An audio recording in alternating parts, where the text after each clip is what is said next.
I am surprised that my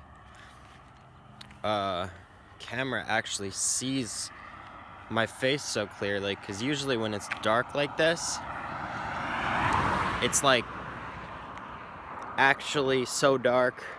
Like my eyes right now, I cannot see very well.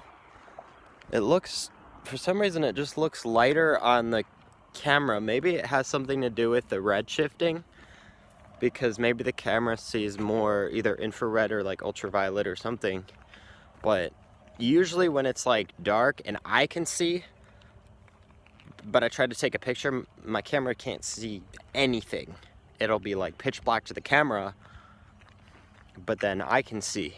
But in this case, it's like the opposite. It's like I can't really see that well. It seems dark, but when I look at my in my screen, it's like, wow, the camera sees it that bright. Okay.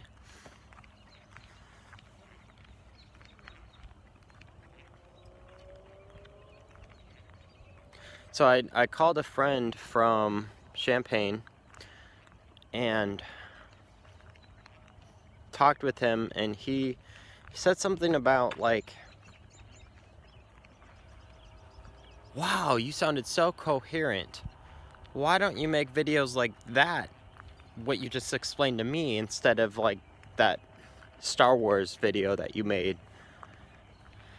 And apparently to some people, sometimes I sound like I'm going mental or I'm crazy or something. And in a way, that's actually okay.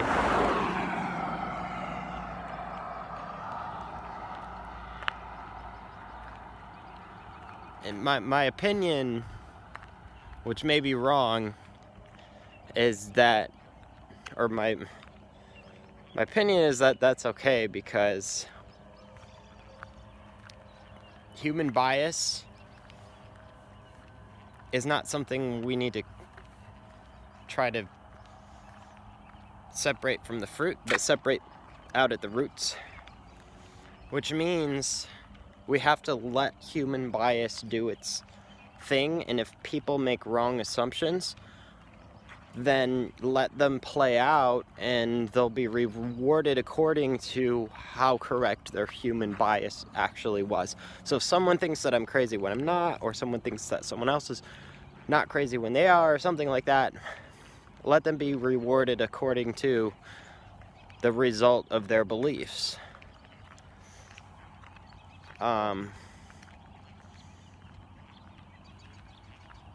So basically that's kind of my way of saying that I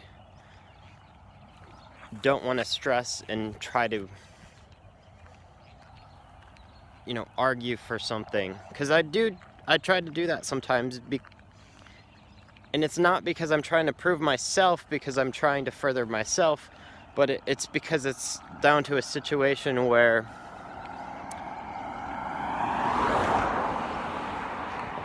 I genuinely believe that I'm trying to do what's right for someone else or for the world, and therefore then I have to give everything that I have. I have to, even if it makes me look like an idiot, even if it doesn't matter. Like, you have to go straight, like Jesus style, basically. You don't care if people don't find out the truth about you. You don't care about anything. All you care about is doing 100%, just telling them the truth, the truth, the truth, the truth, the truth. And you have no other choice. Like, you don't have any other choice but just to preach and preach and preach at someone like they're a wall. And it doesn't matter whether they react or not. You're just doing your job and bashing what you see to be true into their head. Like you might think, oh, that's not a good way to go about your life. But I mean, like, okay, so, like, you're in a plane that's crashing, and there's someone who doesn't speak English well, and you know it's gonna crash. You know 100% they're 100% they're gonna die in 5 minutes unless they strap this hook on. So you keep telling them, strap the hook on, strap the hook on, strap the hook on, strap the hook on. Keep trying to show them, You only have that 5 minutes. You're not being a jerk. It's not like a statement about your personality. And so in my life, like, I'm not in this situation where I'm actually physically in a plane, and there doesn't seem to be an actual urgent situation going on, but underlying there is. When somebody's trying to accomplish something and they want their goals done, and you tell them exactly how to do it, what that they misunderstand, where they're headed, and you try to come in like a prophet and just tell them, like, no, this is the truth, this is the correct thing. And that's basically what I'll do. So when I worked at this company that's called Runtime Verification, they understood certain things that were important to understand. They also had PhDs, and the professor who started the company, he's intelligent, and he has a lot of belief in being the best, or associating himself with the best, and things like that. He even said something about that I was good at something.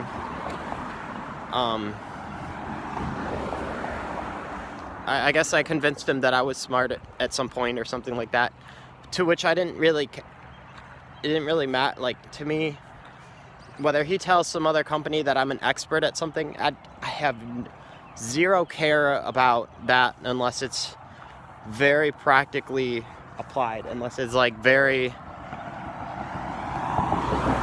very detailed, specific thing.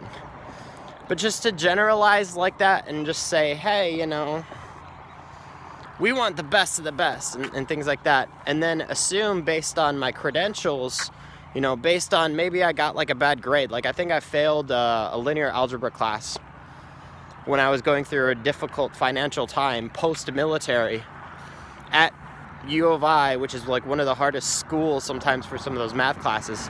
Well, I was probably being a little lazy.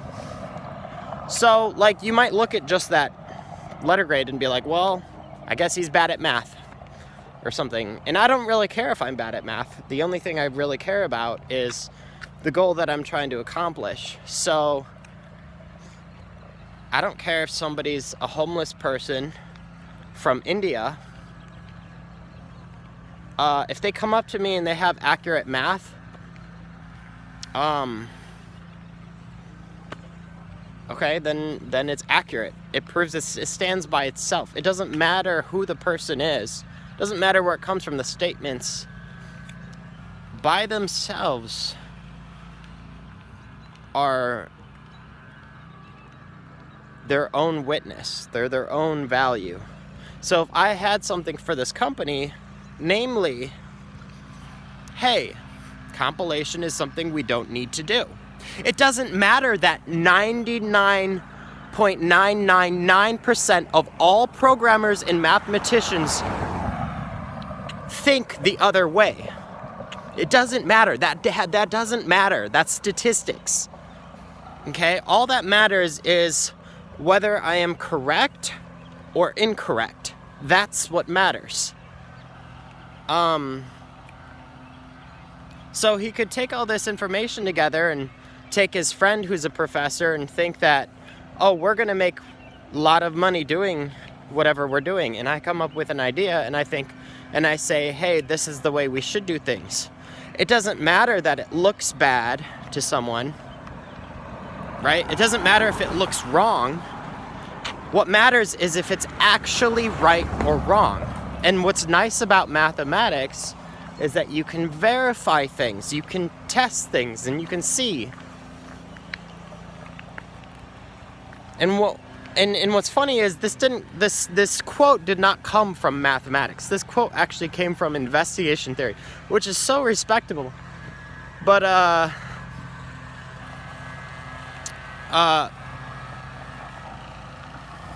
when you eliminate all of the impossible, whatever is left, regardless of how improbable, must be the truth. And it makes you kind of wonder how someone got the improbable, because it's never really the case that something's actually improbable when it is the truth. Because probability is this thing. I like to use the term probability as a very different thing from likeliness. So probability means you have a defined set that you're choosing from, like a dice roll. We're going to assume that there's a 1 in 6 chance for each side of the die to be rolled upon. Okay, that's a mathematical assumption. The truth in physical reality, when you take all the variables and you combine them out and you calculate which side the dice rolls on, it's going to be 100% for one side and 0% for all other 5 sides.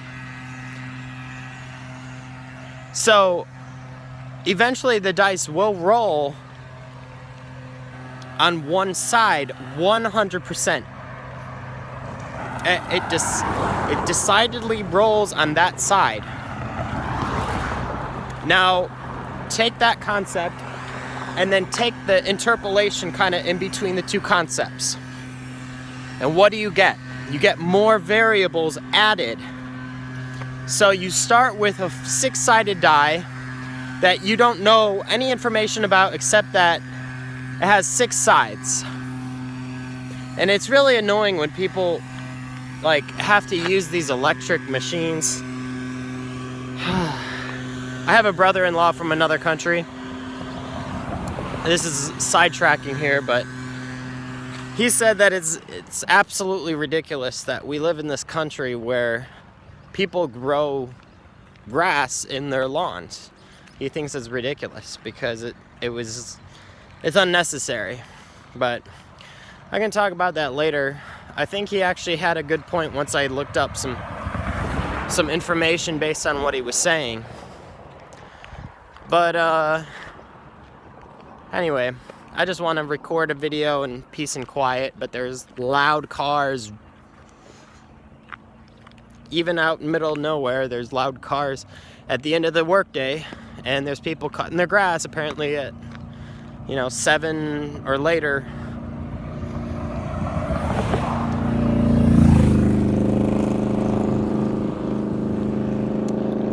So I like to talk when I'm walking because I think more clearly.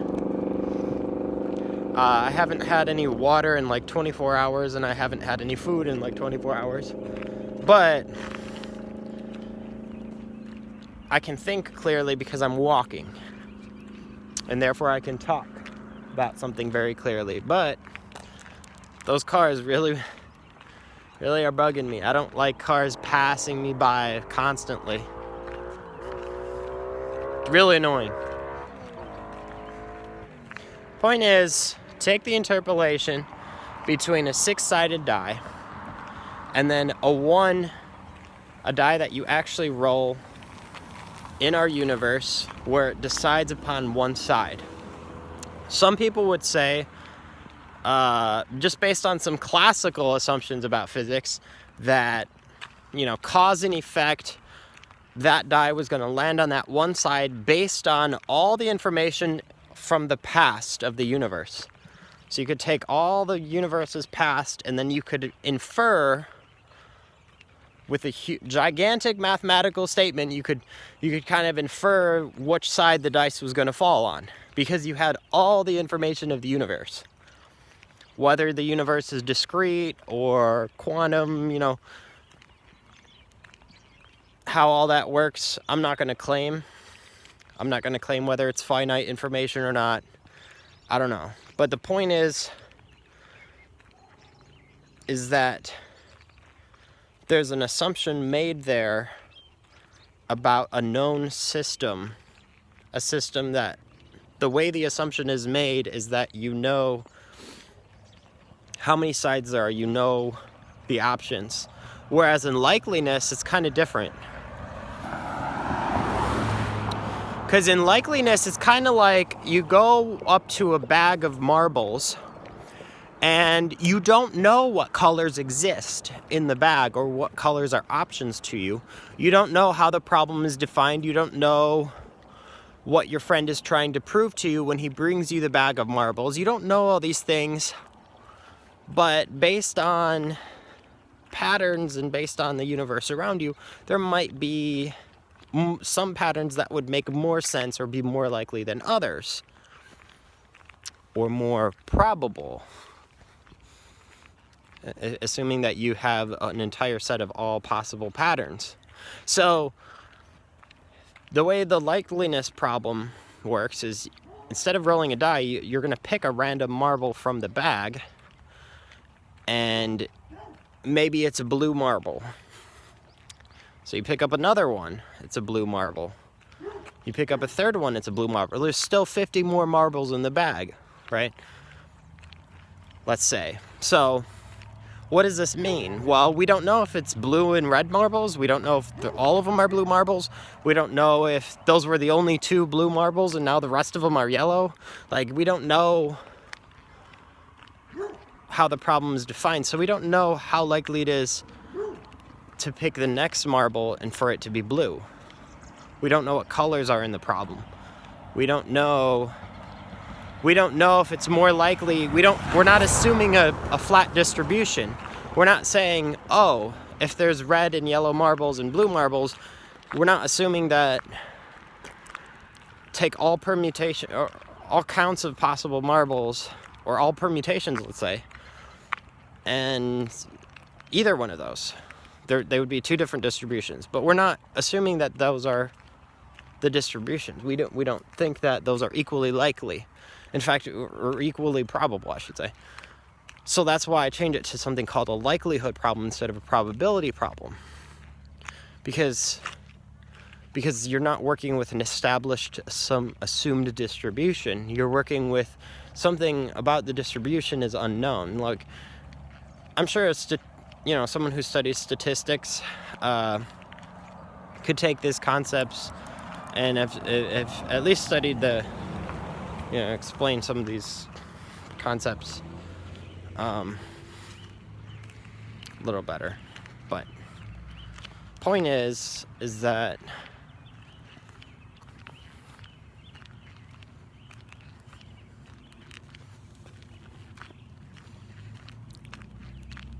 I guess I was making the point that you don't really know the truth just by following what most people think. And I'm going to take that a little further, and I'm going to say that for most things, sure, you could follow and you could be right 95% of the time. But here's the kicker. When you're innovating or doing something different, if 95% of the people already know the truth, that means that you don't really have the option to innovate there because everyone already knows. Which means that in order for you to innovate, you need to be correct about something that most people have wrong. You need to be correct about something that most people think are wrong. Not know are wrong, but most people just kind of assume is wrong.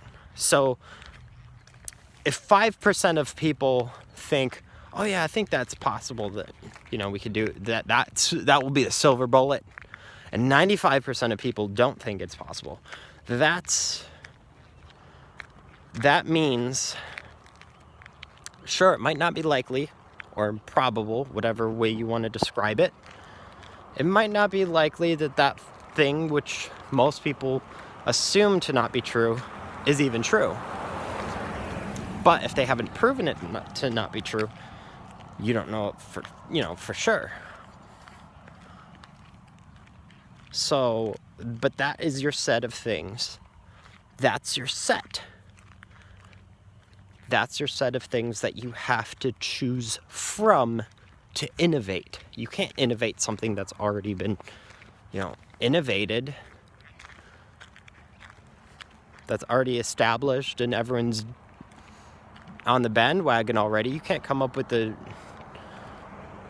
new idea if it's not new. But if it is new, then it probably was likely something that people overlooked and didn't realize or didn't believe was possible. Now,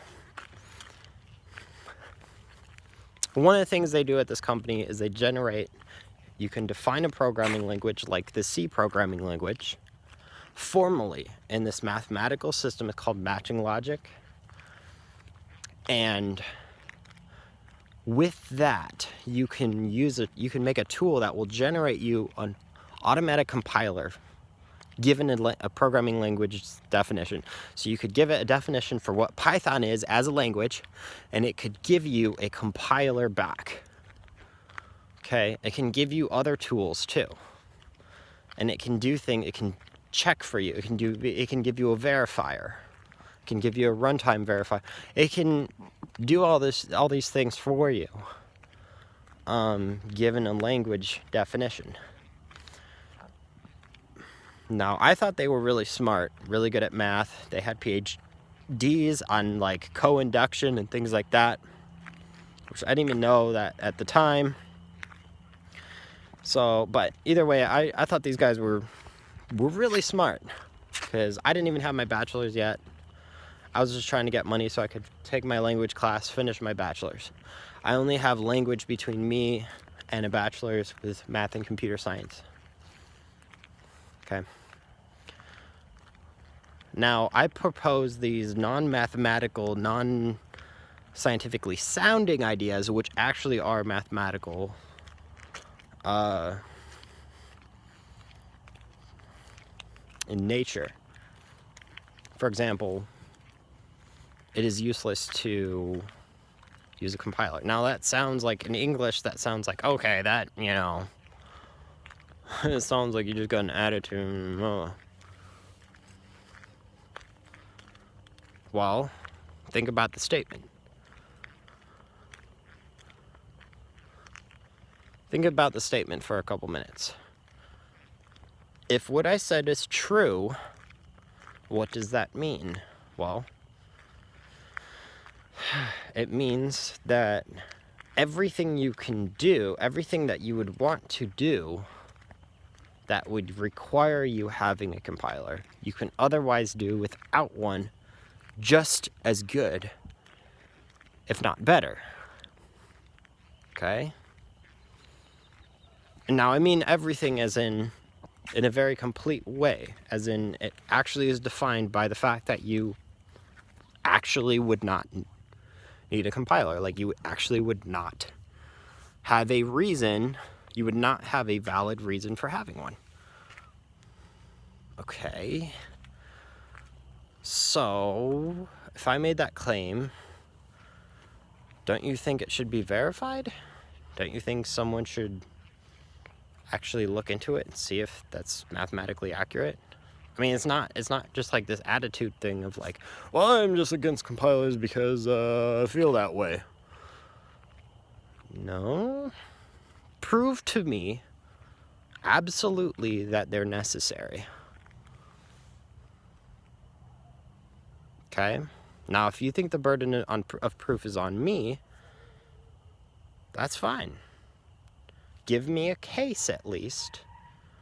So at least you can, if I can't prove the entire thing completely in one statement, if it's not an easy thing to prove, then give me a case at which you would think it would be necessary, and then let me prove that it's strictly unnecessary. Watch, this guy's gonna come down the corner fast. Bam! Just whips around the corner. If I was standing right there, potentially hit me, I don't know. Corners are dangerous, man. Especially if you got a car in the way. Because you can't see behind them. Shouldn't drive anywhere you can't see.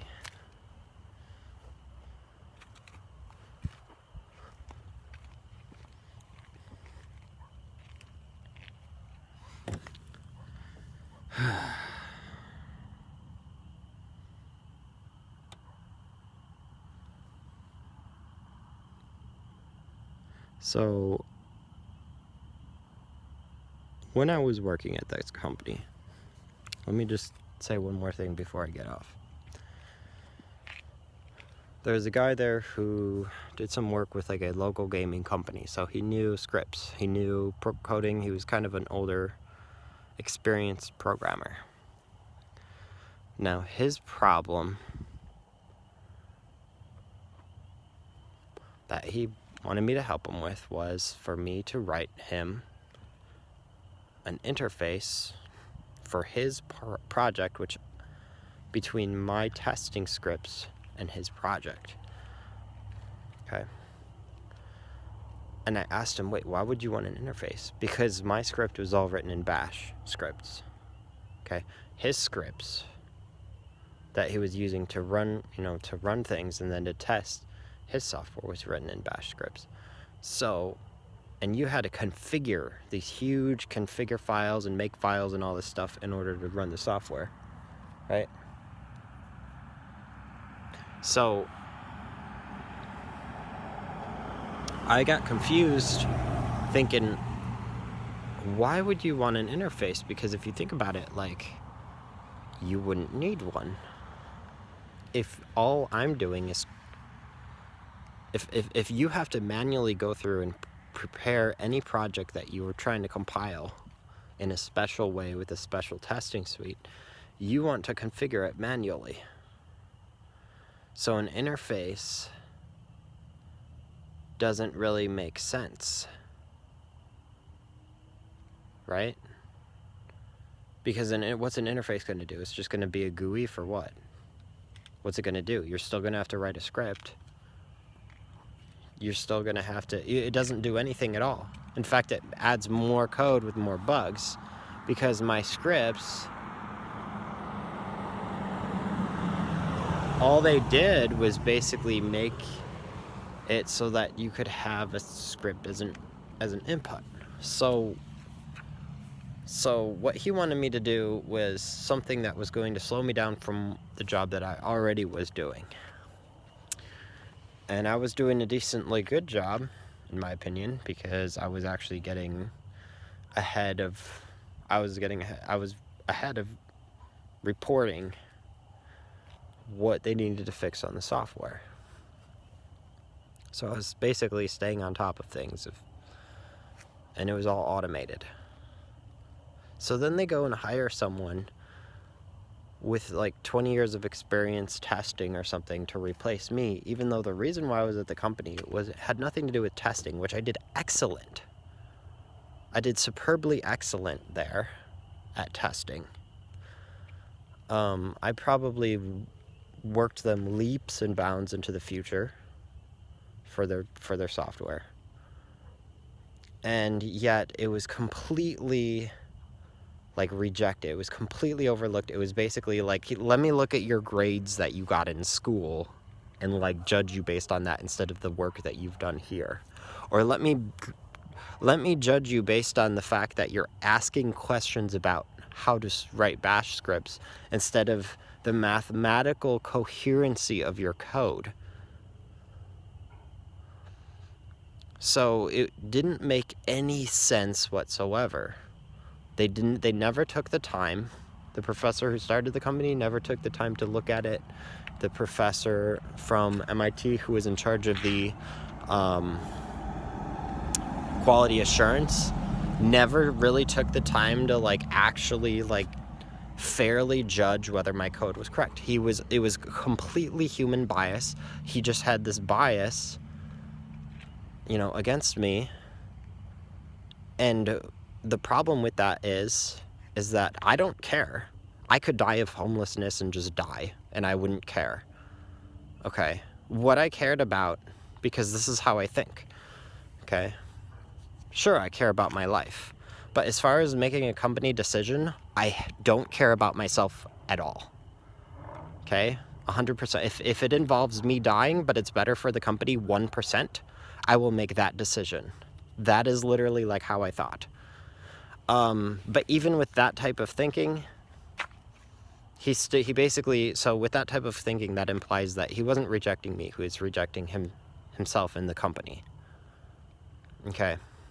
And so,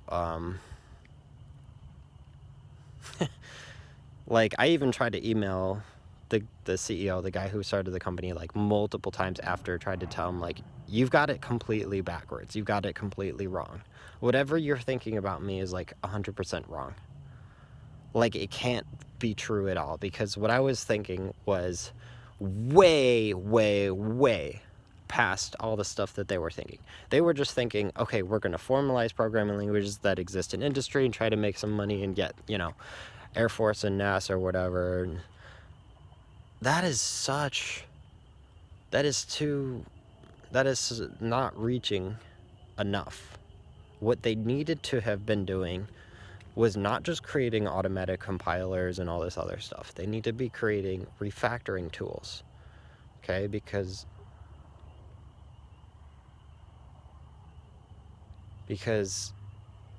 the mathematics that I've studied and mentioned to them was calculus of inductive constructions, basically covers almost everything that you can do with programming languages. And it's not something that you edit with text. It is something that does not follow the classical definition of a programming language, which is defined in text.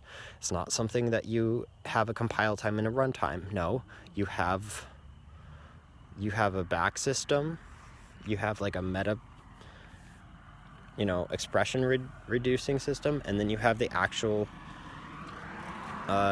expressions that do their job and they edit.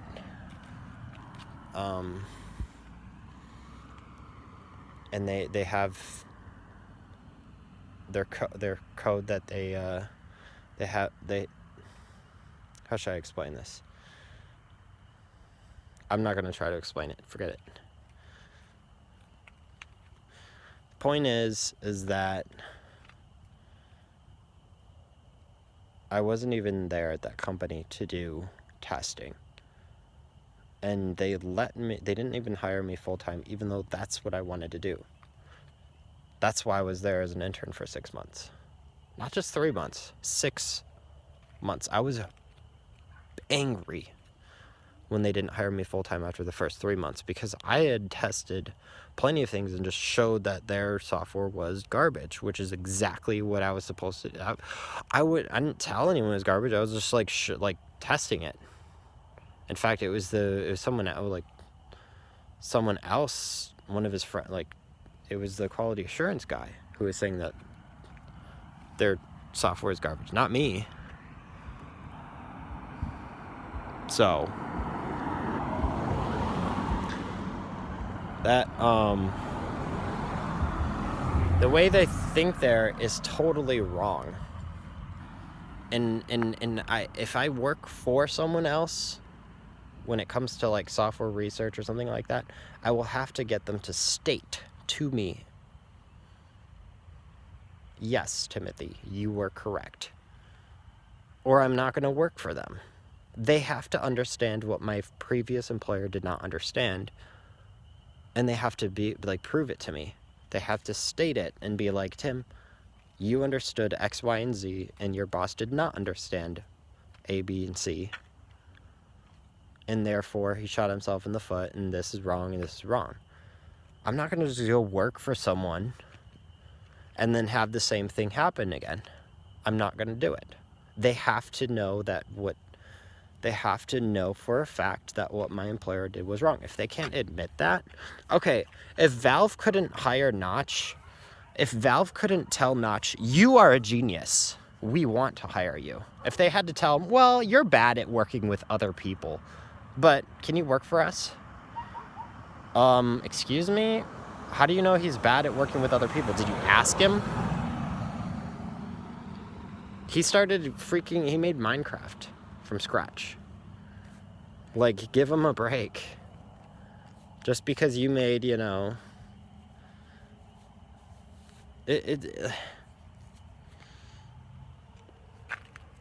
Basically what I'm saying is no employer is going to be that smart and understand that. Who am I going to work for? Apple? No, maybe not. I'd have to like convince a whole bunch of execs like, yeah, you guys are doing it wrong. Google? I was trying to tell everyone about AI in 2010. Apparently Google execs didn't even believe in neural networks back then. So, and then look at who they fired that guy who was trying to do statistics based about women's like rights. So I'm not going to work for Google. Is there any other research companies I want to work for? Well, the company that I was at was really the only one that understood formal semantics was a thing. But even though they're supposedly the quote unquote best in the world, they are happy with that. They're satisfied somehow with being the best, which is complete trash. If Tesla was satisfied with being the best, he would have just made a light bulb and then been done with it. But instead, he invented the freaking cell phone. Okay?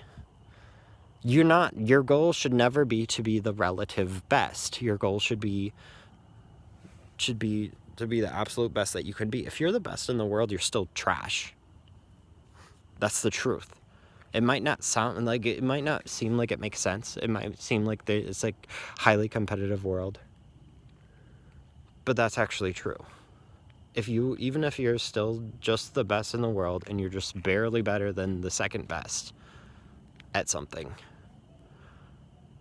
you're really still just trash, because the way most people do things, people don't understand how diverse the field of mathematics can be. You can study something in math that it seems like it's hard to pick something that not a lot of other people touch, but you can combine some ideas together and actually work on things that nobody else really has worked on. It might be difficult, it might be hard, maybe I'm just lucky that I'm found something special here or something. I don't know, but everyone can try to pick something that's different, and even if they can't, then just don't claim to be the best. Be the best person that you can possibly be. But what they did was wrong, with thinking that they're the best in the world at what they were doing, and then therefore assuming that like you can't take steps from there. Well, like it's like Neil Armstrong being like, I went way closer to the moon than anyone else, before stepping out of the pod. He would have never put his foot on the actual moon to be like, I actually stepped on the moon. Well, it doesn't matter if you went 1,000 times more than everyone else in the world. He literally, he went 1,000 times closer to the moon than everyone else in the entire history of the world. He still could have been satisfied with that and been like, yeah, I don't need to put my foot down on the moon. That wasn't the point. The point was to put the foot down on the moon. It wasn't to get 1,000 times closer to the moon than everyone else. I mean, yeah, that was like that. Sure, that was like the point of the trip, but it didn't mean like that's all he had to do, and then somebody just had to go, 1 inch closer the next time, and then 1 inch closer the next time. No. We're going to jump to Mars the next time. You take leaps and bounds. You don't just go 1 inch further than the last guy. That's only if it's like, Olympics and you can barely, run as fast as the last guy ran. These guys don't realize, like, they think that they're in the Olympics and they're like, oh, we're going to like formalize semantics and it's a big deal. And they actually realize that. But at the same time, they don't realize that, like, an idiot homeless person off the side of the street could be smarter than all of you put together. And that's coming from me. That's coming from someone who's studied math and computer science. That's coming from someone who's been in the military for 4 years. That's coming from someone who's literally like, I would program my calculator in high school, and there was only like one other guy who would do that. Okay? So either I'm an idiot, I'm crazy, or I'm correct. Right?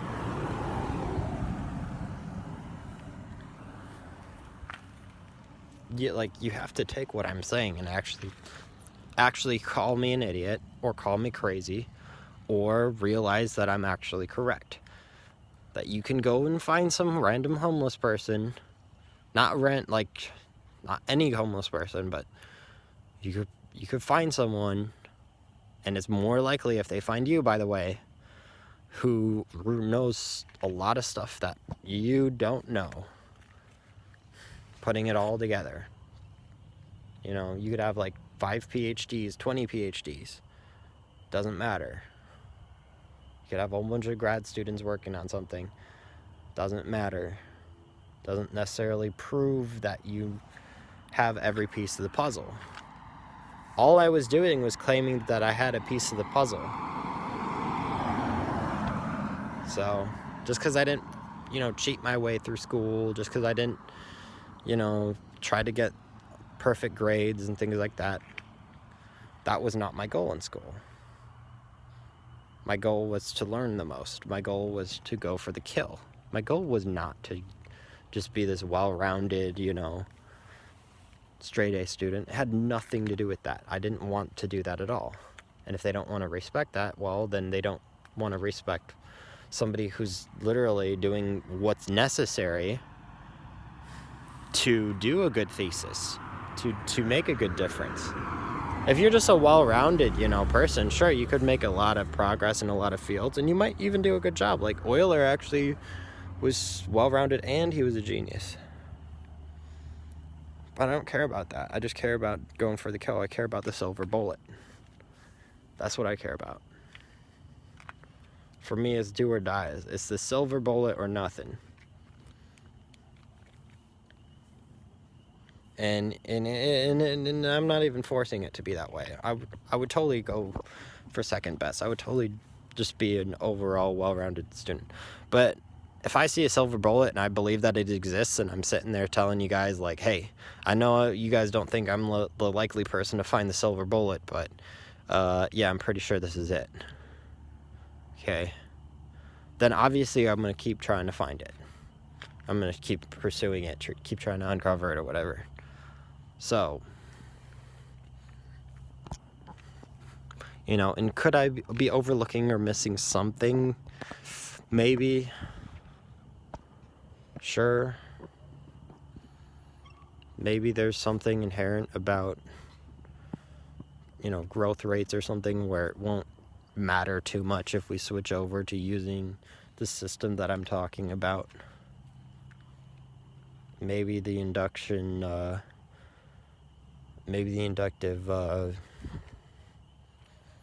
advantages you get from it don't matter as much as I think they do. Maybe the fact that you'd have to define everything mathematically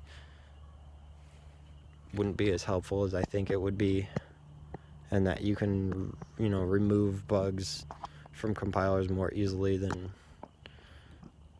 what would make this matter. Maybe. I don't know. It's not like I proved a theorem or something.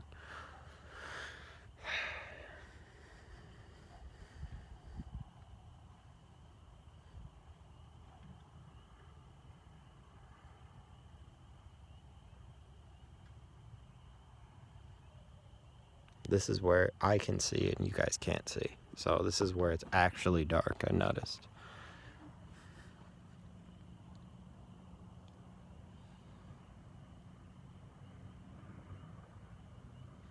Alright, well, a 45-minute video is probably long enough. At least there's not a whole bunch of cars going by where I'm standing right now. It's not too loud. I am thirsty and hungry, but that'll have to wait, I guess. I'm frustrated with technology, by the way. I think what Terry Davis was doing was the right approach, because making your own operating system seems like it's necessary, and it's too hard to deal with a whole bunch of things that you don't understand the security to, and things that you can't control the libraries for. So that being said, I'll leave it at 45 minutes, so I'll just cut off here. Thanks, guys.